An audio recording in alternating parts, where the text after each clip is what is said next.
a bit of a shock. However much one tries to prepare oneself for something like this, it's still a dreadful shock, and we're still trying to come to terms with that. Shockwaves have been sent throughout the royal circle and beyond as a result of Prince Edward's announcement that he will be leaving Buckingham Palace. What could have possibly compelled him, the youngest child of the late Queen Elizabeth II, to make a decision that would have such lasting consequences? Is he looking for the freedom to be himself? Is there a disagreement between him and the other members of his family? Or is it yet another way in which the roles of today's royalty are being reimagined? Join us as we delve into the complexities of this unexpected turn of events, examining the reasons behind it, the implications it has, and what it means for the future of the House of Windsor. The announcement that caused everyone to be taken aback. Edward, the youngest son of Queen Elizabeth II and Prince Philip, has always been distinct from his other royal siblings. He is the youngest of the royal children. There are few areas of the kingdom which are least likely to have any connection with the crown, and yet there are some surprising associations. Edward was born on March 10, 1964, at Buckingham Palace. Although he was raised in the public eye, he frequently favored a more subdued and behind-the-scenes role in the monarchy. In contrast to his older brothers, King Charles III and Prince Andrew, Edward deviated from the conventional path of a military career and instead chose to pursue a career in the arts and media. Immediately following his graduation from Cambridge University with a degree in history, Edward worked for a short period of time at the theater company that Andrew Lloyd Webber had established. Subsequently, in 1993, he established his own production company, which was called Ardent Productions. Edward's ventures highlighted his desire to carve out an independent identity, despite the fact that his company was subject to criticism for its management and content. However, this is the point at which things start to get interesting. Wasn't it my God moment? So I think they'll come and go, but you have to let them come and let them go. But just talking to you now. Sophie Rhys-Jones, who is now the Duchess of Edinburgh, was the woman he wed in the year 1999. Sir? The Right Reverend David John Connor will be waiting for them at the top of the steps. He took up his post just a year or so ago now, 7th of December 1988. In addition, the couple rose to prominence within the royal family. Through the course of his life, Edward has assumed a variety of royal responsibilities. He was first elevated to the position of Earl of Wessex, and then, after his father's death, he was elevated to the position of Duke of Edinburgh.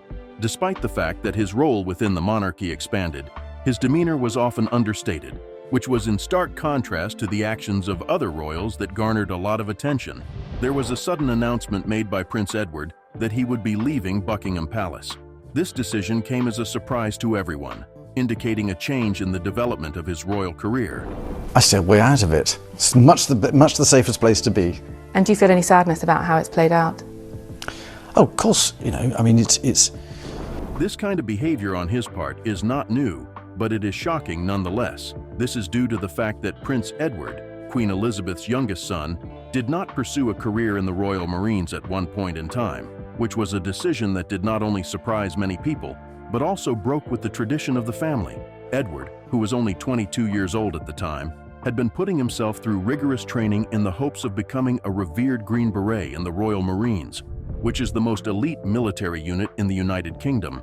On the other hand, he made the decision to resign after completing 4 difficult months of an officer's training course that lasted for an entire year, a decision that was made after a great deal of personal consideration and a contentious discussion within the family. His decision was confirmed by Buckingham Palace, which stated that Edward had resigned after giving it a great deal of thought and feeling a great deal of regret.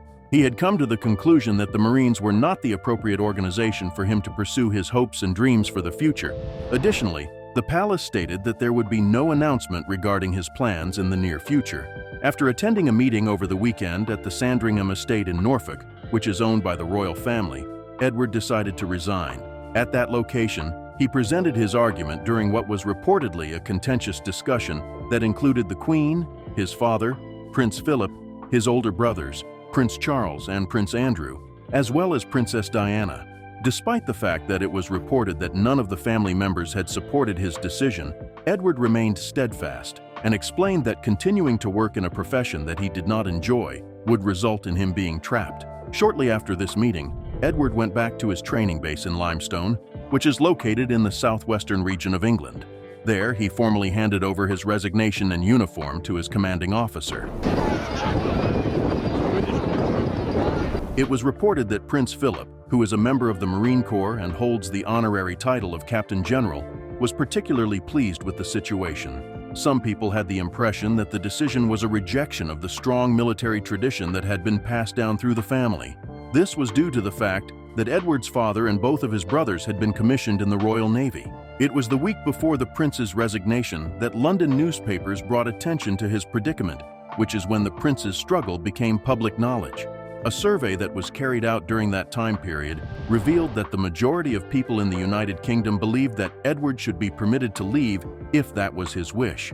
This finding reflected a wave of public support for the independence of the young royal.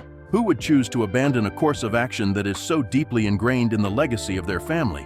It was obvious to Edward what the answer was: achieving one's own personal goals. It was reported that he was contemplating a career in theater, which was a passion that stood in stark contrast to the regimented routine of military life. Edward made the decision to put his happiness and aspirations ahead of tradition, despite the fact that his family made him feel pressured and disapproved of his decision. Do you consider this to be an indication of weakness, as some critics have suggested, or a courageous act in that it defies expectations? The answer lies in Edward's capacity to remain unmoved in the face of enormous pressure and to make a decision that is in line with who he is. This is a move that resonates with individuals who place a higher value on authenticity than they do on conformity. This unanticipated departure has caused many people to speculate about the reasons behind his departure. Considering that Buckingham Palace, which is a representation of the enduring presence of the monarchy, has been the center of royal life for a very long time, the departure of Edward seems all the more significant. According to the reports, Edward and Sophie intend to primarily concentrate on their home in Bagshot Park, which is situated in the county of Surrey. As King Charles III continues to streamline the monarchy and redefine its role in modern Britain, their decision comes at a time when the royal family is undergoing broader changes. There is a possibility that Edward's departure is a manifestation of his desire to support the king's vision, while simultaneously maintaining a lifestyle that is more focused on family. Questions have been raised regarding the ever-changing nature of royal responsibilities and the delicate balance that must be maintained between public duty and personal life as a result of Edward's departure from Buckingham Palace. Other members of the royal family, such as Prince Harry and Meghan Markle, have redefined their roles within the family, and his decision is a continuation of the precedent that they have established. The move that Edward is making, on the other hand, seems to be more of a transition than a break from royal life. In contrast to the dramatic exit that Harry made, he has not wavered in his dedication to his royal responsibilities, which include his participation in the Duke of Edinburgh's award and his membership in various patronages. The monarchy's efforts to adapt to contemporary expectations while still respecting the individuality of its members are symbolized by his departure, which represents a shift that is both subtle and significant. In the midst of Prince Edward's departure from Buckingham Palace, his subsequent actions will undoubtedly be the determining factor in his legacy. Through his commitment to his family and his involvement in charitable activities, he continues to exemplify the principles of selflessness and dedication that were instilled in him by Queen Elizabeth II and Prince Philip. On the other hand, one might ponder the reasons behind a person's desire to abandon everything that Buckingham Palace represents. For some people, being a royal can be a source of constant criticism and pressure, as well as a lack of freedom, which can make them want to leave everything behind. As Prince Edward attempted to establish a life for himself apart from the royal family, he was subjected to unending criticism. Every single error was exaggerated to an extreme degree, and his family and the general public rarely allowed him to forget about it. When you factor in the intense scrutiny of the media and the tensions that exist within the royal family, it is easy to understand how the stringent regulations and high expectations of royal life could feel like suffocation. Being able to walk away from Buckingham Palace and everything it represents could feel like the only way out for someone who wants to live their own life. The endeavor that Prince Edward undertook to leave the life of a royal and establish himself in the entertainment industry was a journey that was both courageous and turbulent. Edward had been oblivious to the allure of the entertainment industry for a very long time. Once upon a time, he expressed his admiration for the razzmatazz of the entertainment industry, stating that it is a wonderful world filled with fantasy and make-believe. And really what he wanted to try to do was to find a means to be able to inspire them to get involved in all sorts of activities. The early forays that Edward made into the entertainment industry revealed his passion and ambition, but they were also met with widespread criticism. He took part in school plays while he was at Cambridge, and he later produced the Grand Knockout Tournament in 1987. This was a charity event that was ridiculed as the single most damaging attack upon the royal family since Cromwell. Not to be deterred, Edward became a member of Andrew Lloyd Webber's Really Useful group, and in the year 1990, he also helped establish a theatrical production company. On the other hand, that endeavor was unsuccessful within a year, resulting in a debt of £600,000. It was in 1993 when Edward made his most audacious move to date. In order to establish Ardent Productions, which he claimed was a symbol of ambition, motivation, and strength, he launched the company. Although Edward had aspirations of producing serious arts, drama, and documentaries for British television, he chose to downplay his royal connections and insisted that Ardent would refrain from producing programs that were themed around the royal family. Edward Windsor, Joint Managing Director, was the only name that appeared on his business cards. Regarding the entertainment industry, however, there was skepticism. To many people, Edward was nothing more than a prince pretending to be a producer, and as a result, he was subjected to a great deal of jealousy and scrutiny. Even his family had some reservations about it. It has been reported that Prince Philip made a remark in which he asked, "Why doesn't Edward just turn up to accept the checks and let the TV people settle their differences?" In addition to this, he stated that he was making the royal family appear to be foolish. Due to the fact that Ardent was struggling through its early years, these concerns appeared to be justified. Real Tennis, the first production of the company, was a documentary about an obscure aristocratic sport, and with only 8,000 viewers, it was a dismal failure. Following that, it attempted to produce a political satire called Annie's Bar, but it was cancelled after only one season and received negative reviews. Edward made a change of direction in response to the growing criticism and financial losses. The documentary about his great-uncle, Edward VIII, was titled Edward on Edward, and he hosted the show in the year 1996. The performance of the program was surprisingly strong, despite the fact that it was mocked by critics for its lack of originality and insight. The decision that Edward made to capitalize on his royal connections, however, resulted in additional criticism. Journalists accused him of hypocrisy, and competitors in the industry were resentful of the palace support that Ardent received, which included exclusive footage and interviews with senior royals. However, this is not the end of the story. The following in particular will blow your mind. In addition to his company, Edward faced a variety of other challenges. His wife, Sophie, was involved in her own scandals, one of which was getting tricked in 2001 by a fake sheikh who was pretending to be a public relations client. A review of royal business dealings was carried out as a result of this, in addition to the growing controversy surrounding Edward. As of the year 2001, the royal family had issued more stringent guidelines for working royals who were participating in commercial endeavors. When Ardent began producing Royalty AZ, a series for E in the year 2000, it made the most significant mistake of its entire existence. This article covers the history of the Windsor family. Recent delicate occurrences that infuriated Prince Charles were included in this range of events. According to reports, Charles exploded when it became known that Ardent had filmed near Prince William while he was at St. Andrews. He also reportedly called Edward a nickname that was not flattering. There was a heightened level of public disapproval of Ardent, with some individuals labeling it as a vanity project and a sad joke simultaneously. During the year 2002, Edward admitted defeat. Both the Queen's Golden Jubilee and increased royal duties were cited as the reasons for his decision to step down from his position at Ardent. In spite of his upbeat farewell statement, Ardent continued to exist for a short period of time before being liquidated in 2009 and then officially dissolved in 2011 with only £42 left in its account. Edward and Sophie eventually established themselves as full-time working royals, despite the fact that his attempt to achieve success in the media was unsuccessful. Revered for the unwavering commitment they displayed in the years that followed the passing of the Queen, the scandals involving Prince Andrew, and the departure of Harry and Meghan. The struggles that Edward went through shed light on the difficulties of balancing personal ambition with royal identity. This is a lesson that Harry and Meghan may be able to relate to as they go through their own post-royal endeavors. It doesn't matter which side of the fence you jump off of because, as Edward once lamented, it's a situation in which neither party ends up winning. Just before he made the decision to leave, how did Edward feel about his life at Buckingham Palace? Let's take a shot at it. As the youngest of the Queen's 4 children, Edward's life in Buckingham Palace was both privileged and highly structured. This was due to the fact that he was the youngest person in the family. Edward had a one-of-a-kind upbringing that was characterized by a balance of formality and personal warmth. He was raised in the midst of the splendor of royal living. A setting that was full of ceremonial duties and a high degree of discipline was provided by Buckingham Palace, which served as both the official residence of the monarch and the monarch's personal residence.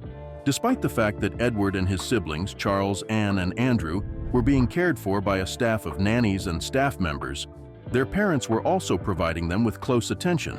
In spite of the fact that they had extremely busy schedules, Queen Elizabeth and Prince Philip made sure to make time for their family.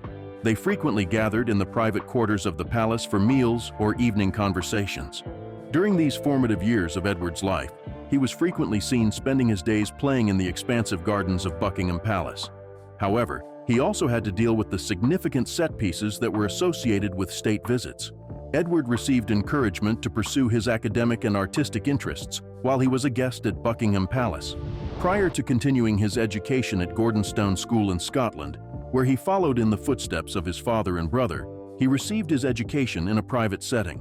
Although he attended Cambridge University and earned a degree in history, his passion for drama and theater began to develop at an early age and continued to grow throughout his time there. Upon his return to Buckingham Palace following his studies, Edward began to assume royal responsibilities and investigate the possibility of pursuing a career in the arts.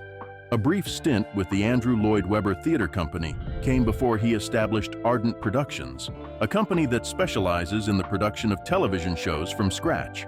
Edward's decision to pursue creative endeavors while also fulfilling royal responsibilities set him apart from his siblings and allowed him to carve out a distinctive path for himself. Buckingham Palace continued to serve as the primary location for Edward's duties, even as he became more comfortable with his role as a working royal. Whether he was attending official events or hosting receptions, the palace was a symbol of both his public responsibilities and his private connections. Before establishing his family home at Bagshot Park with his wife, Sophie, Countess of Wessex, Edward also spent time at Buckingham Palace. This was before he moved his family to Bagshot Park. Nevertheless, here is a very intriguing particular. In the course of their childhood, Prince Andrew is said to have bullied his younger brother, Prince Edward, according to Ingrid Seward, a royal biographer. Royal biographer Ingrid Seward.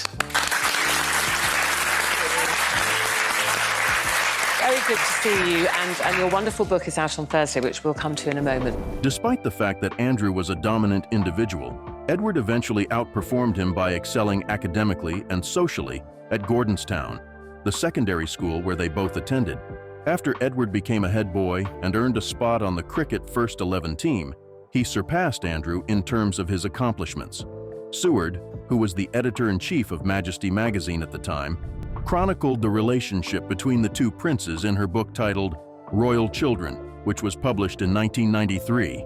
Because they were 4 years apart and significantly younger than their older siblings, Prince Charles and Princess Anne, neither Andrew nor Edward had to deal with the difficult responsibilities that came with being the only daughter or heir to the throne of the Queen. On the other hand, Andrew was notorious for his boisterous nature and frequent outbursts, which included competitive behavior such as stealing treats that were intended for Edward. At Buckingham Palace, Edward, who was described as a sweet and well-mannered child with delicate features, initially lived in Andrew's shadow during their early education under a governess. Additionally, Edward was described as having delicate features. Edward had a tendency to internalize his feelings, and he frequently became silent while wearing a red face. Andrew, on the other hand, was known to express his frustration through outbursts.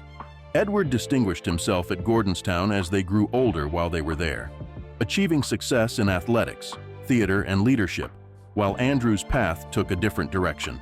After some time, Edward was accepted to Cambridge University, despite the fact that his grades were significantly lower than the typical requirement for admission. During this time, Andrew decided to pursue a career in the military and joined the Navy, where he was able to achieve a great deal of success. Edward had initially intended to follow a similar path by joining the Royal Marines. However, after 4 months of officer training, he decided to withdraw from the program and pursue a different path in life. Ladies, gentlemen, and Royal Marines of 362 Troop, the King's Squad. He chose to live a life that was secluded and peaceful. But was it truly a private matter? How did he deal with the difficulties that it presented to him? Maintain your attention to find out. Hidden Life and Poor Impressions. Prince Edward, the Duke of Edinburgh, and his wife Sophie, the Duchess of Edinburgh, have been devoted supporters of the crown for a very long time. They were held in high regard by the late Queen Elizabeth II. Despite the fact that they play significant roles within the royal family, they have made a concerted effort to keep their personal lives out of the public eye. As a result of their commitment to maintaining their privacy, many royal fans are less familiar with them in comparison to other members of the family who have a higher profile.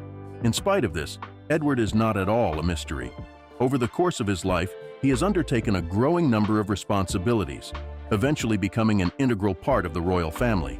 There are rumors of sibling rivalries, disagreements over royal titles, and a strained relationship with the press, all of which are revealed in his history, which reveals fascinating and complex dimensions. The complexities that lie beneath a man who is frequently misunderstood are alluded to by these aspects. How was it that this reserved prince was able to strike a balance between his desire for privacy, his traditions, and his duties? The engagement of the public is one of the aspects of royal duty that is most readily apparent. It is customary for royals to meet their devoted subjects at events, and they frequently shake hands with them as a way of greeting them.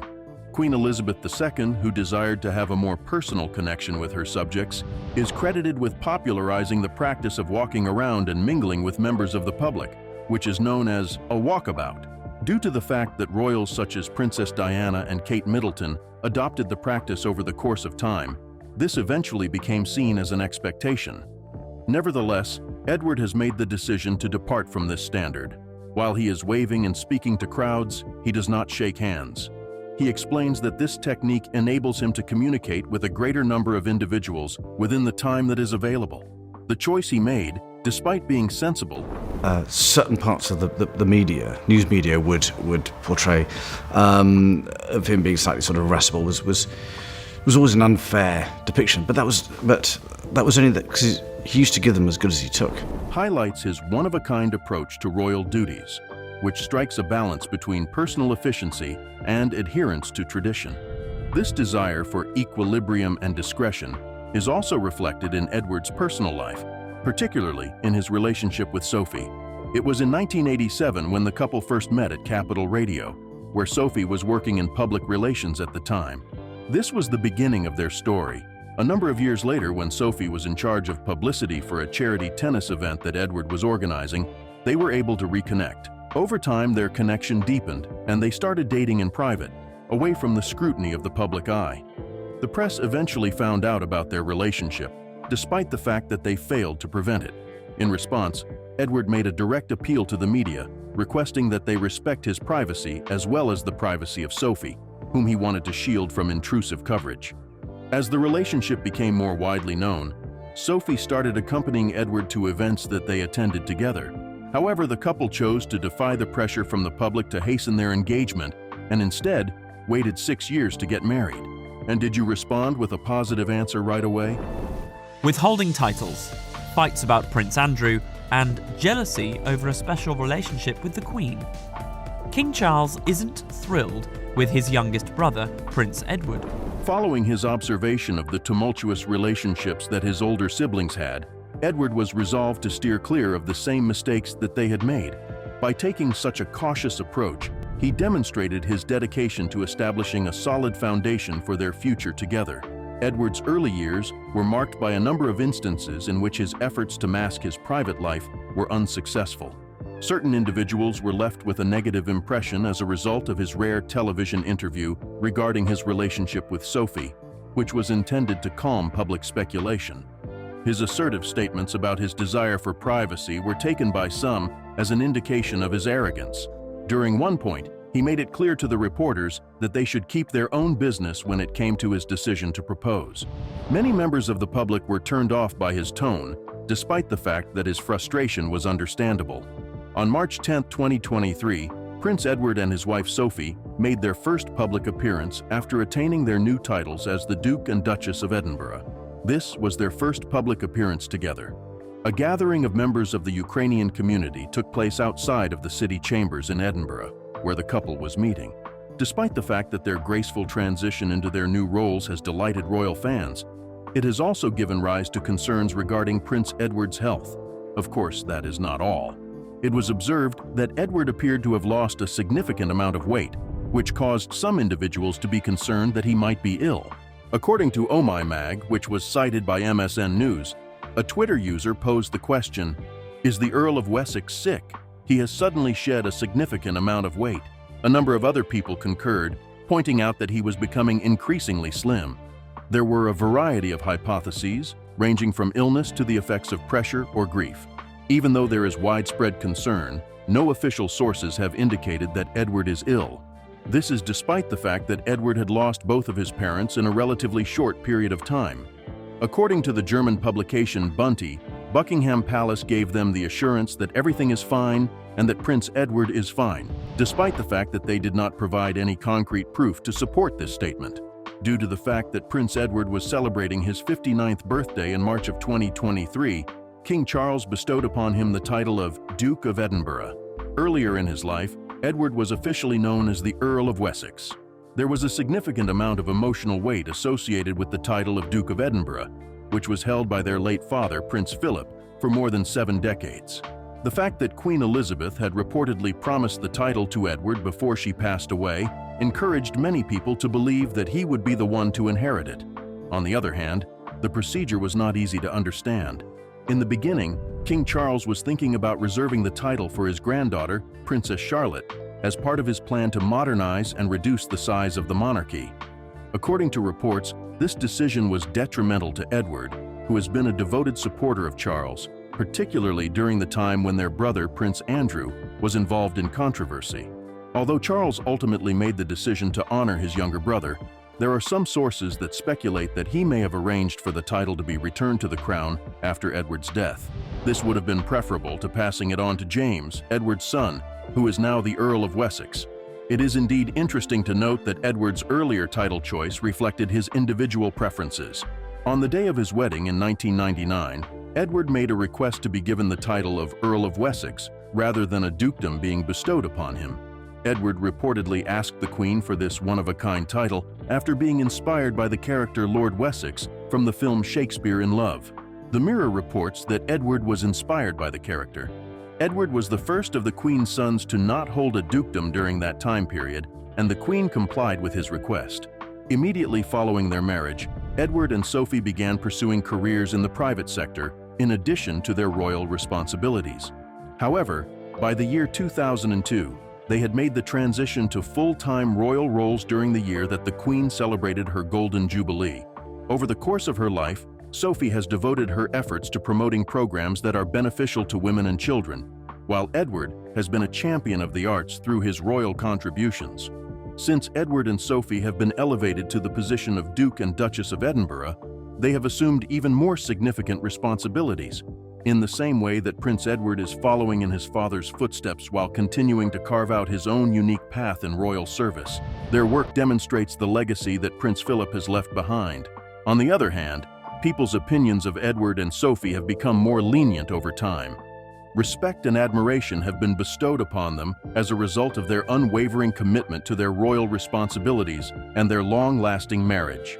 The narrative of their lives reveals a man who is attempting to find a balance between his private values and his public responsibilities. With the benefit of hindsight, the ferocious defense of his personal life can be viewed as either a mistake or a necessary stand for his principles.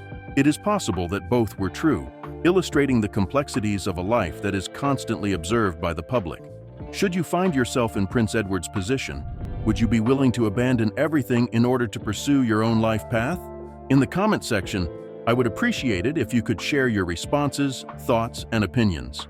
In order to watch more videos similar to this one, please make sure to give the video a like, share it with your friends, and subscribe to this channel. In addition, click the following video that appears on your screen.